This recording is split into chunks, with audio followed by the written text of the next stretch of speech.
Hello everyone, this is Raj sir. और आज हम बात करने वाले हैं डे 10। Okay, day 10। और जिसमें हम देखने वाले हैं chapter 10 biotechnology and it's applications.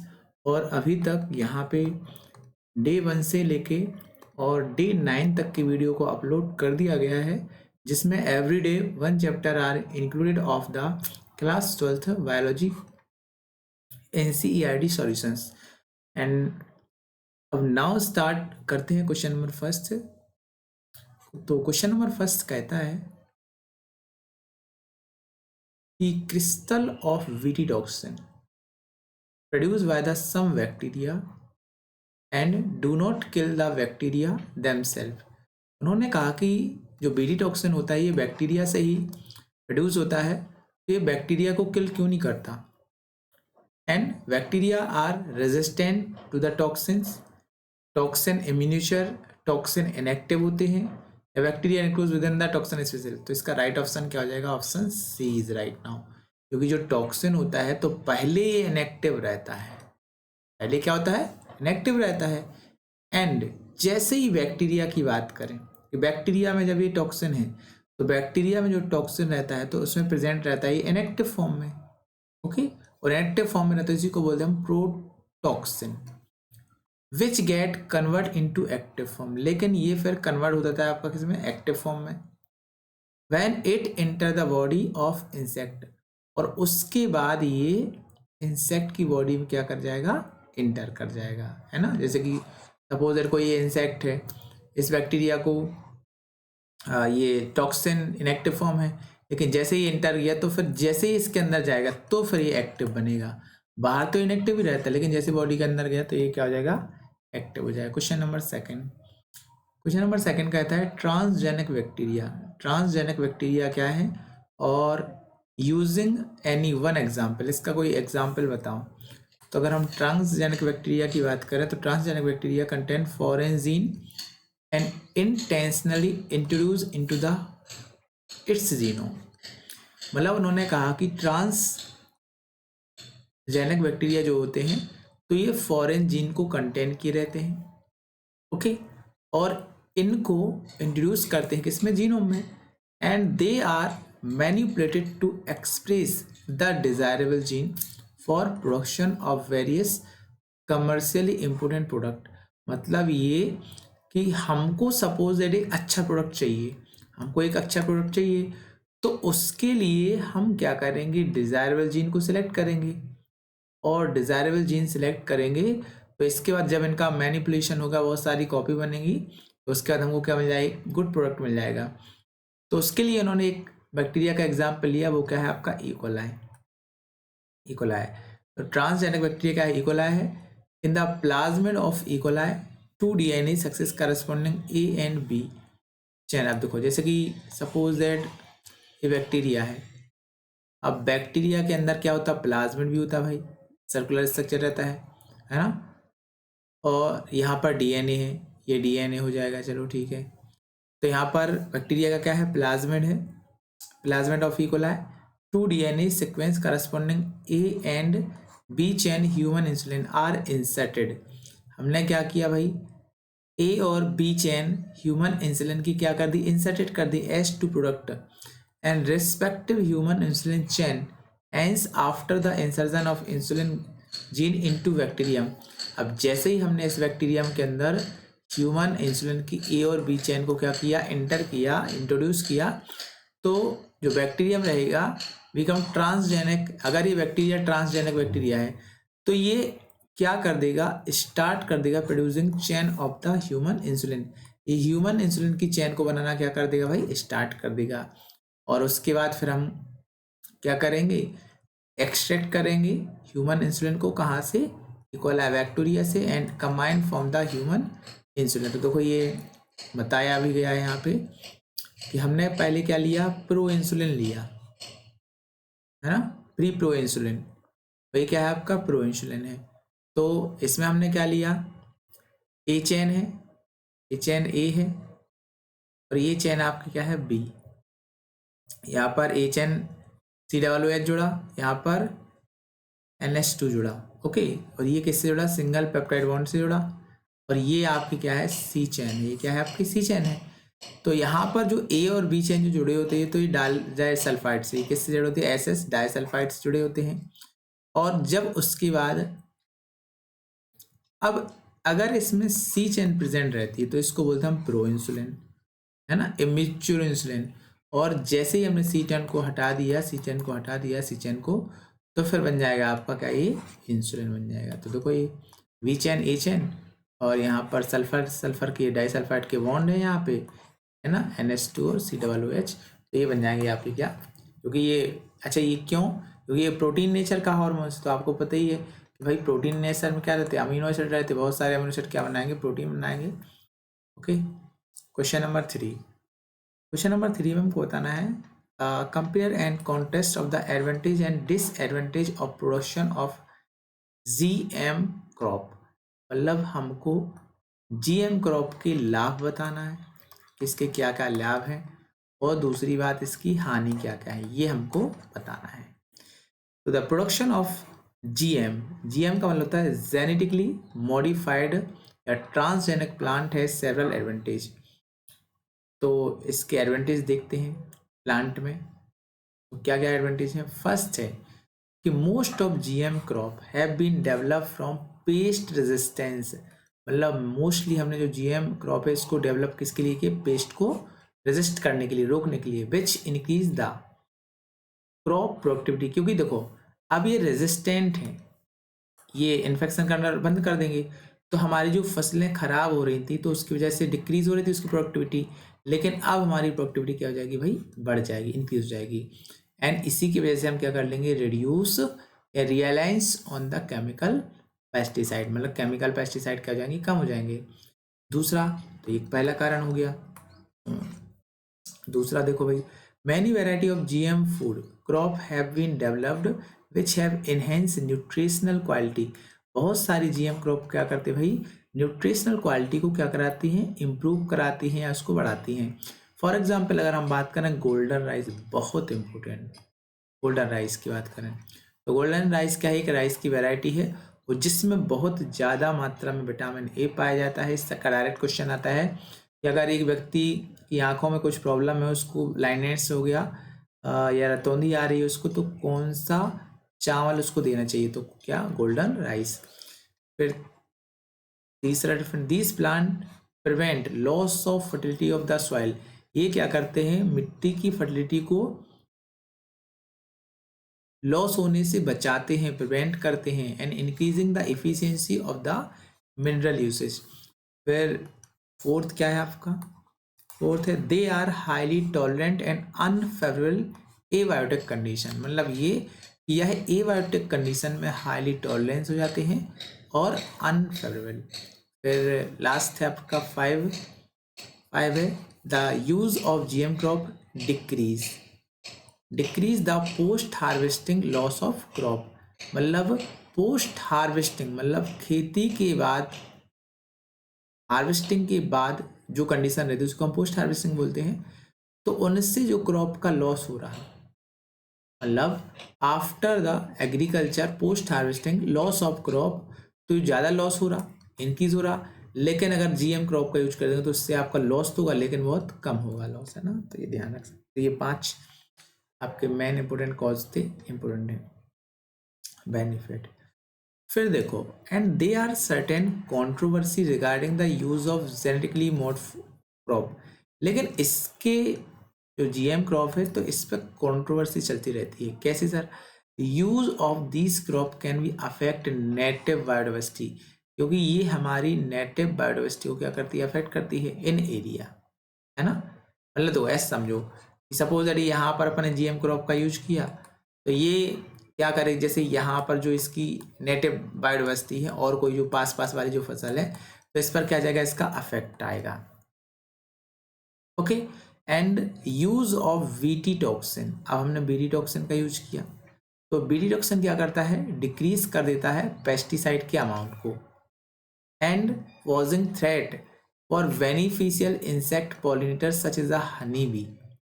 लेकिन वो कह रहा कि भाई ये पेस्टिसाइड को तो करता है लेकिन जो बेनिफिशियल पॉलिनेटर जैसे कि हनी बी है तो कहीं ना कहीं उसको भी क्या करेगा, कुछ अफेक्ट कॉज करेगा, है ना, अफेक्ट कॉज करेगा।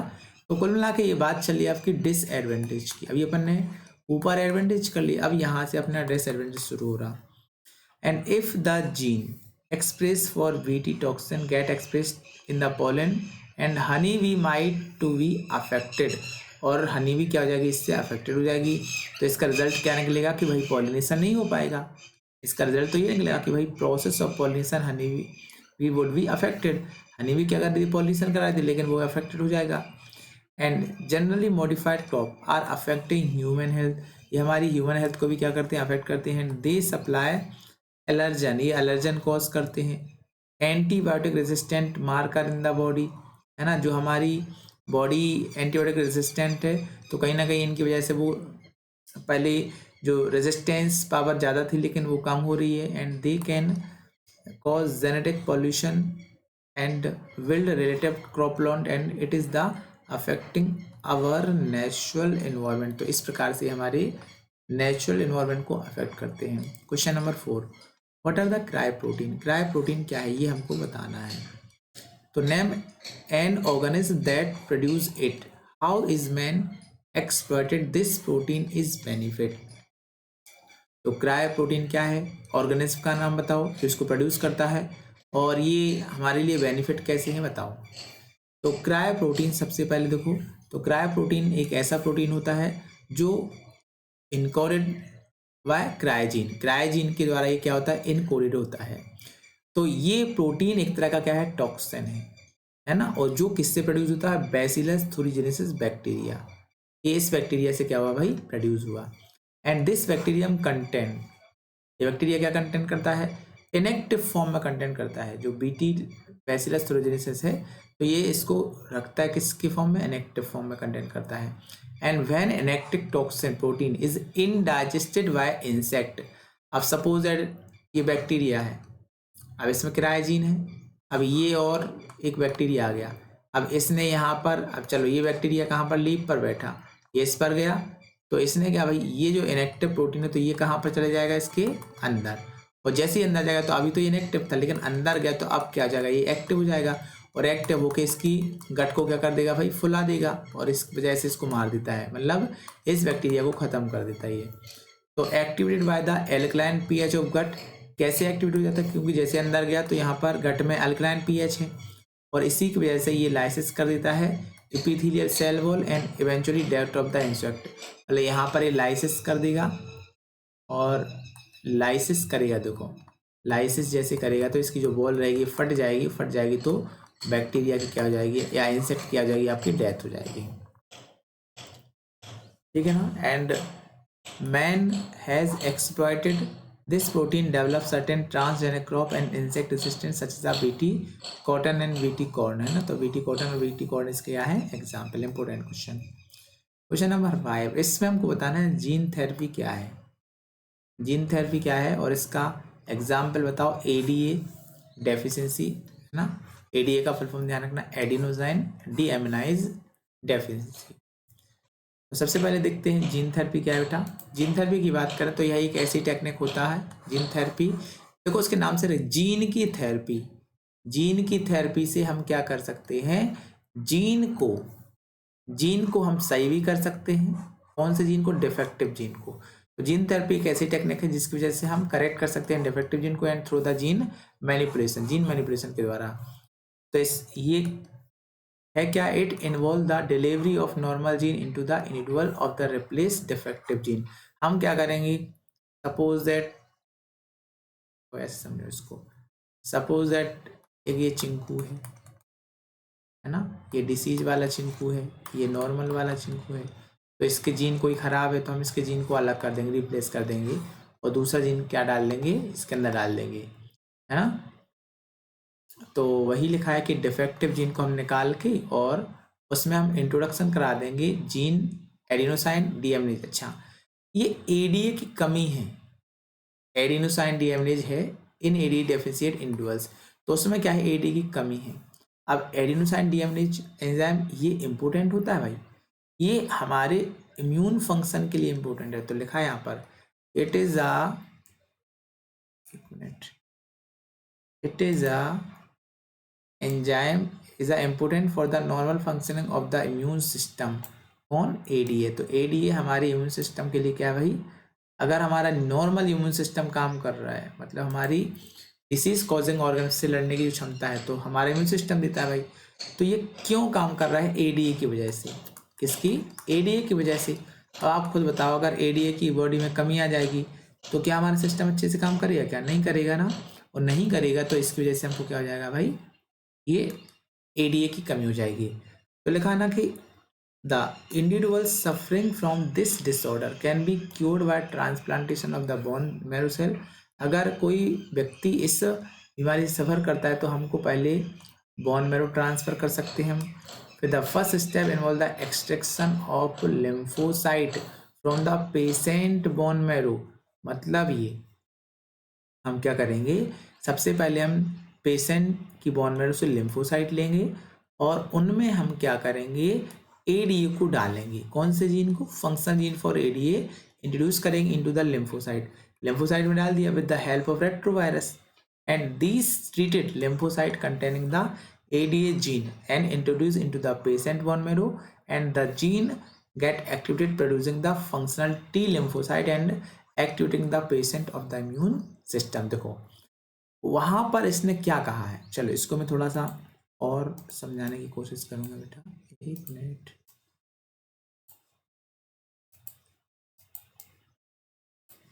देखो यहाँ पे तो अपन ने क्या बेटा, अपन ने क्या किया कि सपोज दैट ये कोई पर्सन है, ये कोई पर्सन है, तो इसको ADA deficiency, ADA deficiency, okay. तो हमने क्या किया? इसकी बोन मैरो सेल ली, है ना, bone marrow cell, BMC short में लिख दे रहा हूँ। हमने इसकी बोन मैरो सेल ली। बोन मैरो सेल से हम निकालेंगे लिम्फोसाइट, लिम्फोसाइट, ओके। लिम्फोसाइट को निकाल लिया। जहाँ पर लिम्फ प्रेजेंट रहती है उसको अपन लिम्फोसाइट बोलते हैं। अब लिम्फोसाइट में हम क्या करेंगे? किसकी हेल्प लेंगे? रेट्रोवायरस की। रेट्रोवायरस की हम हेल्प लेंगे और रेट्रोवायरस की मदद से हम क्या करेंगे? इस लिम्फोसाइट में डालेंगे कौन सा जीन? आपका फंक्शनल जीन। इसमें हम फंक्शनल एडीए जीन डालेंगे इसमें, ठीक है ना। चलो हमने ये डाल दिया, इसके अंदर ये फंक्शनल एडीए जीन आ गया। किसके अंदर? लिम्फोसाइट के अंदर। अब उसके बाद लिम्फोसाइट, अब देखो लिम्फोसाइट क्या भाई? लिम्फोसाइट में तो भाई बी और टी लिम्फोसाइट दोनों रहती हैं। सर हम लिम्फोसाइट ही क्यों लिया? क्योंकि एडीए डेफिशिएंसी में किस पर काम करता है? इम्यून सिस्टम में। तो इम्यून सिस्टम कौन प्रोवाइड कराता है? लिम्फोसाइट ही तो कराता है। तो भाई लिम्फोसाइट को इसीलिए तो हमने लिया, है ना। तो अब जैसे ही हमने लिम्फोसाइट को लिया तो जो हमारे बी और टी लिम्फोसाइट थे ये प्रॉपरली काम नहीं कर रहे थे। तो अब ये एडीए क्या करेगा? इसको प्रॉपरली एक्टिवेट करेगा, मतलब स्टिमुलेट करेगा इसको, तो ताकि जो बी और टी लिम्फोसाइट है ये प्रॉपरली वर्क करने लगे। और प्रॉपरली वर्क करने लगे तो हमारी एंजाइम का डिसऑर्डर क्या हो जाएगा? समाप्त हो जाएगा। तो जो पेशेंट है वो क्या हो जाएगा? आपका सही हो जाएगा। तो यही कहानी है एडीए में। क्वेश्चन नंबर 6, इसमें diagrammatically represent the experimental step cloning and expressing a human gene see the for growth hormone and bacterium like E coli. उन्होंने ये कहा है कि सपोज दैट जो ई कोलाई है ना, तो ई कोलाई को cloning and expressing a human gene, human gene expressing करता है। तो यहाँ पर से the gene for growth hormones, मतलब जो जीन है जो हमारी ग्रोथ के लिए जरूरी है, ग्रोथ हॉर्मोन्स के लिए, तो into a bacterium like E coli. तो इकोलाई उसमें किस तरीके से हम इसको एक्सपेरिमेंटली प्रूव कर सकते हैं वो बताना है। तो DNA cloning is a method, DNA cloning एक ऐसी मेथड है जिसमें हम क्या करते हैं? प्रोड्यूसिंग करेंगे multiple identical copy of the specific template DNA. मतलब देखो हमने क्या किया भाई? डीएनए क्लोनिंग किया। हमने क्या किया? ये डीएनए क्लोनिंग किया। तो क्लोनिंग में हम क्या करेंगे? पहली बात तो जो देखो दो डीएनए रहते हैं, ये डीएनए है, तो एक में टेम्पलेट स्ट्रैंड नॉन कोडिंग और कोडिंग रहती है। तो जो टेम्पलेट स्ट्रैंड रहेगी तो इसकी हम पहले बहुत सारी कॉपी बनाएंगे। इसकी बहुत सारी कॉपी बना ली हमने, है ना, लिखा ना, multiple copy of the template DNA strand, okay. तो ये हमने पहले इसकी कॉपी बना ली, है ना। फिर involve the of useful vector carry the spheric DN into the host. अब जैसे ही कॉपी बना ली, फिर हमको चाहिए एक वेक्टर। वेक्टर चाहिए तो हम वेक्टर के अंदर इस डीएनए को डाल देंगे, और जैसे ही अंदर डालेंगे, अब वेक्टर को डालेंगे हम किसी बैक्टीरिया के अंदर, है ना। इसको बैक्टीरिया के अंदर डाल दिया, तो बैक्टीरिया के अंदर ये क्या करेगा, फिर मल्टीप्लिकेशन करेगा। तो आपका जो जीन है या डीएनए, ये भी क्या करेगा, मल्टीप्लाई करेगा, है ना। तो इसकी वजह से क्या लिखा, mechanism of the cloning transfer gene for the growth hormones and E coli represented below. इस तरीके से इकोलाई के अंदर हॉर्मोन्स का क्या हो जाएगा भाई, प्रोडक्शन हो जाएगा। देखो जैसे ये है, डायग्राम के थ्रू समझाने की कोशिश की है हमने। क्या लिया, ये इकोलाई बैक्टीरिया है ना, यहाँ पर डीएनए है। फिर इकोलाई बैक्टीरिया में अपन ने क्या निकाला, प्लाज्मिड डीएनए निकाल दिया। यहाँ पर ये ह्यूमन बीइंग है ना, यहाँ पर ग्रोथ हार्मोन डीएनए है। फिर हमने यहाँ पर क्या किया, रिस्ट्रिक्शन एंजाइम, रिस्ट्रिक्शन एंडोन्यूक्लियस को डाला कहाँ पर, प्लाज्मिड पे। तो इसकी वजह से ये क्या कर देगा, इसको कट कर देगा, तो ये कट कर दिया, है ना, क्लीवेट प्लाज्मिड डीएनए।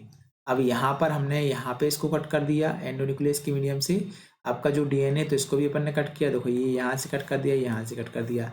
अब दोनों को हम क्या कर देंगे भाई, जोड़ देंगे, है ना। दोनों को हमने जोड़ दिया, growth hormone DNA fragments and insert into the cleaved plasmid DNA.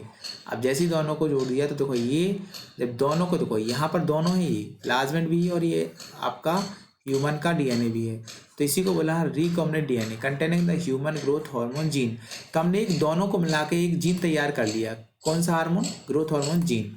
फिर इसको हमने जोड़ दिया लाइगेज के मीडियम से, ये जुड़ जाएगा, और उसके बाद हम इसको बोलेंगे आर रिकॉम्बिनेंट प्लाज्मिड डीएनए। इसके बाद हम इसको बैक्टीरिया के अंदर डालेंगे, बैक्टीरिया है, इसको ट्रांसफर कर दिया, तो E coli with the recombinant plasmid containing the human growth hormone. तो ये क्या करेगा भाई, ग्रोथ स्टार्ट कर देगा। तो बस इस तरीके से। अच्छा, इकोलाई क्या करता है भाई, ये प्रत्येक 20 मिनट में डिवाइड होता रहता है, तो ये आपको इस तरीके से आपकी मल्टीपल कॉपी क्या हो जाएंगी, मिलती रहेंगी। तो हमको ये अपना एक जो हमको प्रोडक्ट चाहिए, तो वो आपको क्या हो जाएगा भाई, मिल जाएगा, है ना। तो ये इसकी कहानी है। क्वेश्चन नंबर 7, इसमें हमको बताया है, can you suggest the method remove oil hydrocarbon from the seed based on your understanding rDNA technology and chemistry of oil.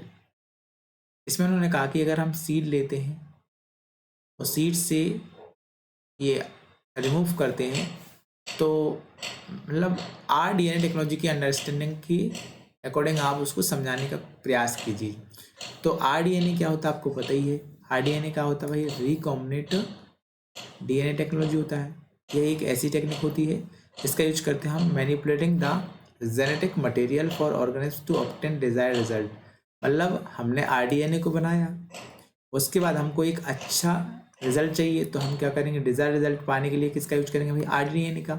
And this technology use for the removing oil from seed, मतलब seed से oil को remove करने के लिए इस technique का use करते हैं। And this constitute of the oil are glycerol and fatty acid, क्योंकि ऑयल किसका, देखो जो से ऑयल की बात करें भाई, तो ये ग्लिसरॉल और फैटी एसिड का बना होता है, ये लिपिड्स है। And rDNA can obtain oil less seed preventing synthesis either glycerol and fatty acid. उन्होंने कहा आरडीएनए में अगर हमको यूज करना है, तो हमको ऑयल लेस सीड चाहिए।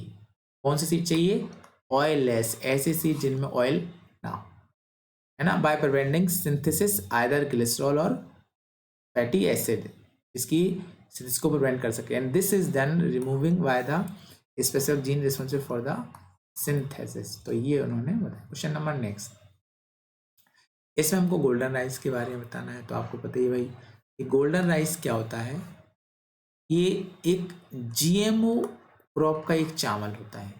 जीएम मतलब मॉडिफाइड करके हमको बनाया था राइस की एक वैरायटी से।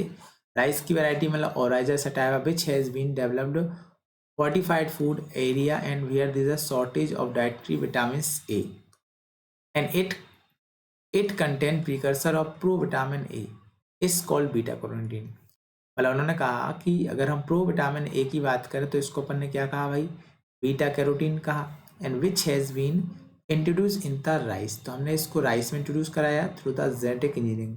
जेनेटिक इंजीनियरिंग मतलब उसने ये कहा कि भाई हमने चावल को लिया, चावल की स्पीसीज ऑरेंज सटाइवा को लिया और इसमें हमने ए जीन को इंट्रोड्यूस कराया चावल के अंदर, है ना। और जैसे ही चावल के अंदर ए जीन को इंट्रोड्यूस कराया तो फिर क्या लिखा, rice plant naturally produce beta carotene pigment. तो राइस ने क्या प्रोड्यूस करना स्टार्ट कर दिया, beta carotene pigment, it's leave and it is absent in the endosperm of the seed. लेकिन ये एब्सेंट होता है किसमें, ऐसे सीड में जिनमें एंडोस्पर्म नहीं होता है। And this is beta carotene pigment help the process of photosynthesis and while photosynthesis does not occur endosperm। देखो क्योंकि ये उसी में रहेगा जिसमें पीएचएस होगी और पीएचएस नहीं होगी, अब एंडोस्पर्म में कहाँ से पीएचएस होगी, तो उसमें नहीं था ये। Since beta carotene is a precursor of vitamin E, ये किसका प्रीकर्सर होता है, विटामिन ए का। इसको इंट्रोड्यूस किया rice variety of the fulfil shortage of dietary vitamin A, ताकि विटामिन ए की कमी को पूरा किया जाए। And simple less expensive alternative vitamin supplement, and this is a variety of the rice force significant opposition of the from environment activity and therefore they are still not available in market for the human consumption। तो मतलब ये एक प्रकार से जो golden rice है इसको बना दिया गया था, है ना, ताकि उसमें विटामिन ए की मात्रा रहती तो इसको हम यूज भी कर सकते हैं। मतलब जीएम क्रॉप से बनाया गया चावल है एक प्रकार से। Question number 9, does your our blood have protease and nucleus. बताओ हमारे ब्लड में प्रोटीएज है कि न्यूक्लियस है, तो हम कहेंगे सर नहीं। क्यों, क्योंकि अगर हम बात करें human blood does not include enzyme nucleus and protease. हमारे ब्लड में ये न्यूक्लियस एंजाइम प्रोटीएज एंजाइम ये नहीं होता है। क्योंकि अगर हम ब्लड की बात करें तो blood serum contain different type of protease inhibitors, क्योंकि इनमें प्रोटीन इनहिबिटर होते हैं किसमें, सीरम में।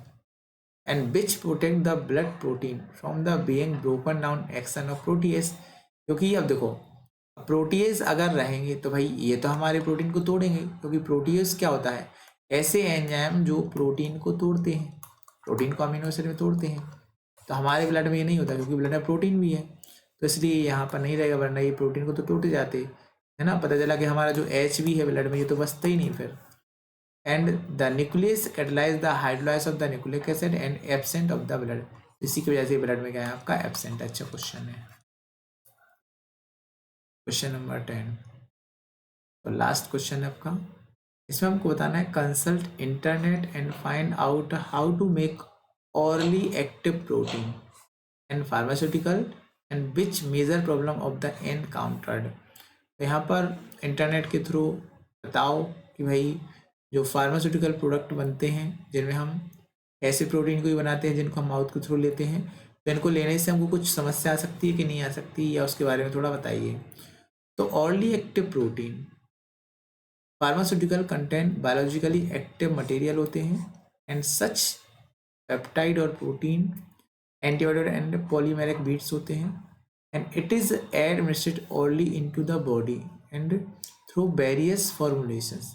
मतलब डिफरेंट फॉर्मुलेशन से इसको हमने तैयार किया, है ना। And it involve the encapsulation of the protein and peptide in liposome and formulations and using the penetration enhancer this protein and peptide are use of the treatment of various disease. क्योंकि हमने क्या कहा भाई, जब हमने इनको protein को और पेप्टाइड को बनाया तो इसका यूज हमने बहुत सारी डिसीज को सही करने के लिए किया, है ना। वैक्सीन को भी यूज एज अ वैक्सीन, है ना, वैक्सीन की तरह इसका यूज किया। And administration of the this peptide and protein some problem related it and once this protein ingested and to protease present in stomach. अब देखो जैसे कि हमने इन प्रोटीन को लिया, हमारे स्टमक में यहाँ प्रोटीज प्रेजेंट है, तो प्रोटीज क्या करता है भाई, प्रोटीन को डीनेचर कर देता है और उसकी वजह से इफेक्ट विल बी नलीफाइड। तो मतलब इनका इफेक्ट क्या हो जाएगा, नल हो जाएगा। And hence necessary protect to therapeutic protein digestive enzyme and if taken orally, अगर इनको हम ऑरली लेते हैं and reason for the protein we injected directly into the target site.